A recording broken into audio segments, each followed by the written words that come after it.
Bienvenido a un nuevo podcast de la República. Hola sobrevivientes. A estas alturas de la cuarentena se me ha trastocado el mundo y solo percibo 3 días de la semana, lunes, miércoles y viernes, que son los días que puedo aprovechar para una buena caminata destinada a renovar la despensa.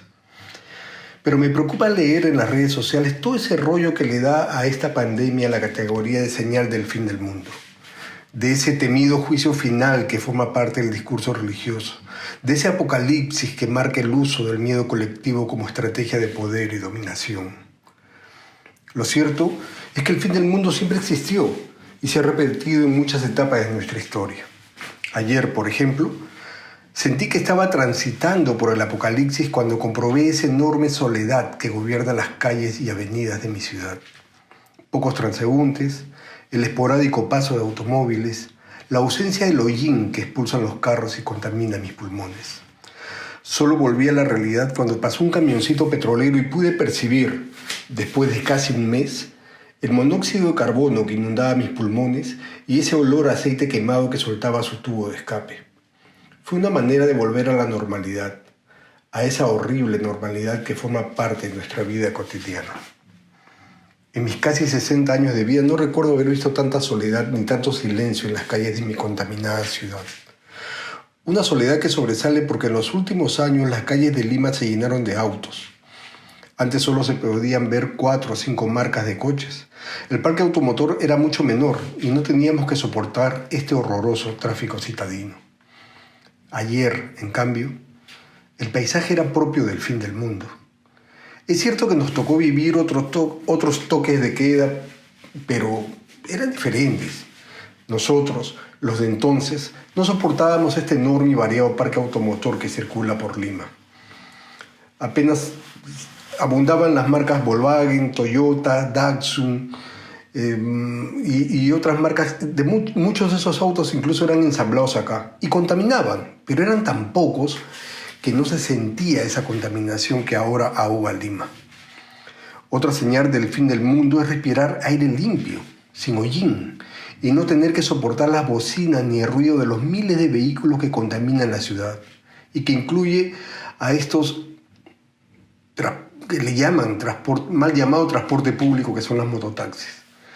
Otra señal es este cielo azul que reemplaza nuestro cielo panza de burro, un color propio de la ciudad de Lima. O estos increíbles crepúsculos que se pueden ver en estos días, o la visión mucho más limpia de la luna llena propia de la Semana Santa.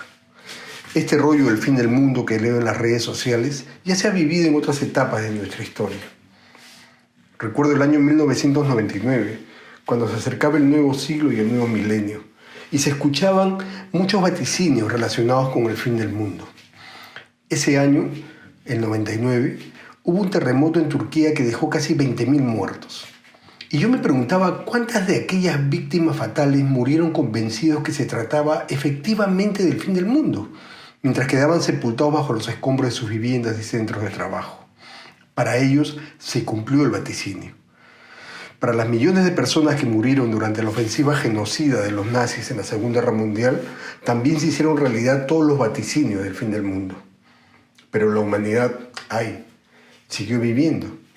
Igual sucedió con los millones de muertos por la denominada gripe española, así entre comillas, porque de española no tenía nada, pues fue contagiada por los soldados norteamericanos que desembarcaron en el viejo continente durante la Primera Guerra Mundial. Para variar, los gringos siempre le echaban la culpa al resto. A fines de los años 80 visité un anexo de la provincia de Huanta, en Ayacucho, que era asolada por la guerra interna. Recuerdo que una señora me recibió diciendo «Bienvenido al fin del mundo». Y no se refería a la lejanía de su pueblo. No estaba muy lejos de Huanta.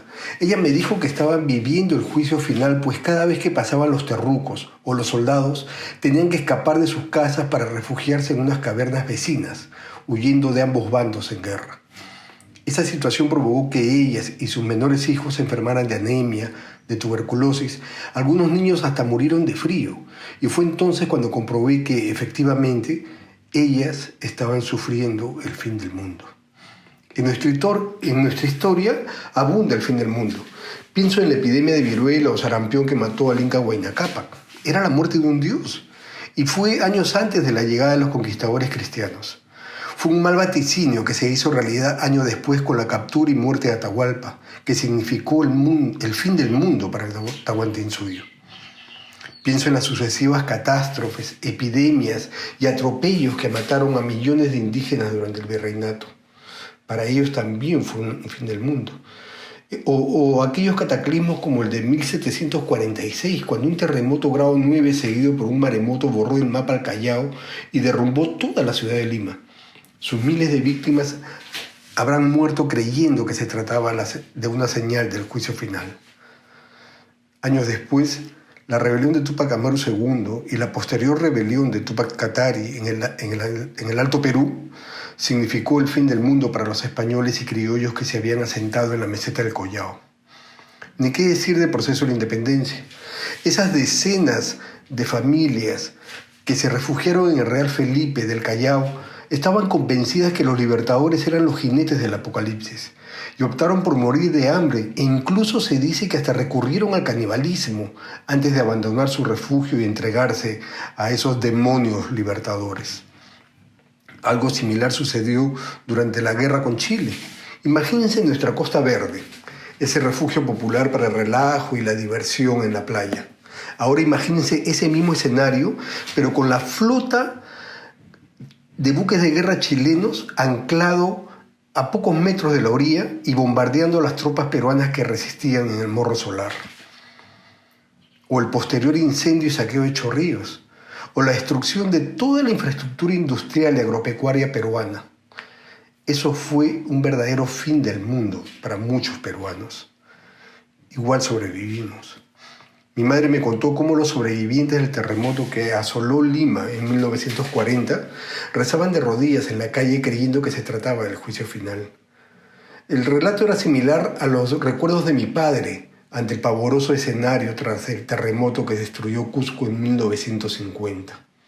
Miles de muertos, edificios destruidos, gente en las calles pidiendo a gritos perdón a Dios por el fin del mundo. Para muchos de esos muertos en ambos cataclismos, eso fue efectivamente el juicio final. Más recientemente con las 70.000 víctimas que dejó el terremoto el 31 de mayo de 1970. ¿Se imaginan la apocalíptica visión del enorme alud que sepultó la ciudad de Yungay? ¿No era acaso una visión del fin del mundo? Ni qué decir del reciente terremoto en Pisco, donde casi toda una familia quedó sepultada bajo los escombros del Templo Mayor. Eso sí fue el fin del mundo para sus cientos de víctimas.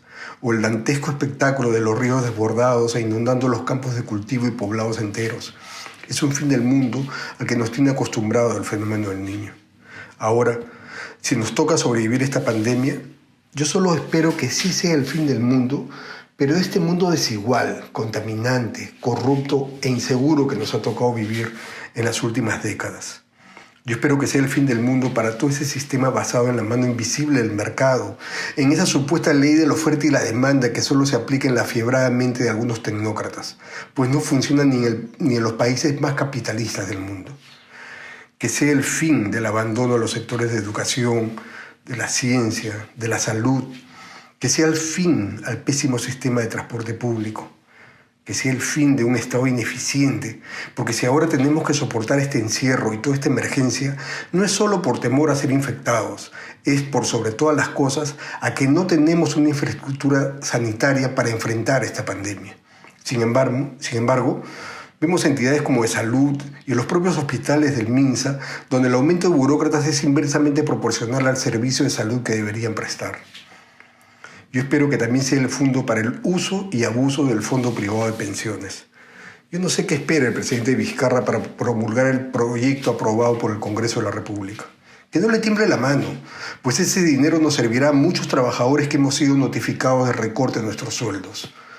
Es un pequeño monto, o sea, hablan del 25%, suena fuerte, pero hay un techo, ese techo es de 12.900 soles.